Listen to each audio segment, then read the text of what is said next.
Victims of assaults and robberies in and around the Oak Lawn neighborhood of Dallas met tonight as part of a support group to talk about these recent crimes. Fox 4's Deanna Zoga is in Oak Lawn right now with more on the community response to what's happened. Deanna.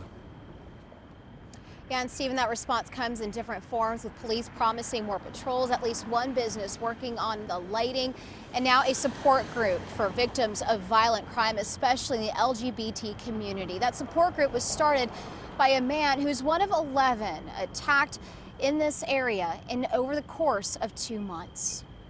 So just knowing that people know that there's a safe place for them to come and talk about whatever it is they need to talk about that is stemming from their attack, that's what I'm hoping. When we first met Michael Dominguez, he was recovering from a brutal attack he couldn't remember.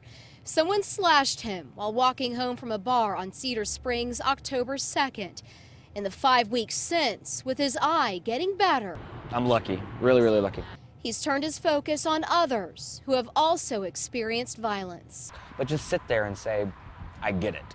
I was in your shoes a week, 2 weeks, a month, a year ago. And then see if we can't quell the stress that comes from being out money or property. He helped found Survivors Offering Support and held its first meeting at the Resource Center Tuesday night. They're banding together to provide moral support, counseling, and a safe environment for people to take that burden that has been placed on them as a crime survivor and share it and lift it so that it's not as painful. Along with the emotional considerations come physical ones to improve security. This week, a Kroger store on Cedar Springs responded to a community petition to repair lights that were out. They'd be up on the high facade of the building. And some bar owners are pledging to add surveillance cameras pointed toward the street and alleys where some of the attacks have happened. And that's something we're working with a lot of the businesses, is to make sure that customers are not only safe inside, but in our parking lots and everywhere in this community. You can sit there and say, why did this happen to me? Why was I singled out? Why this, why that? Or you can come to action.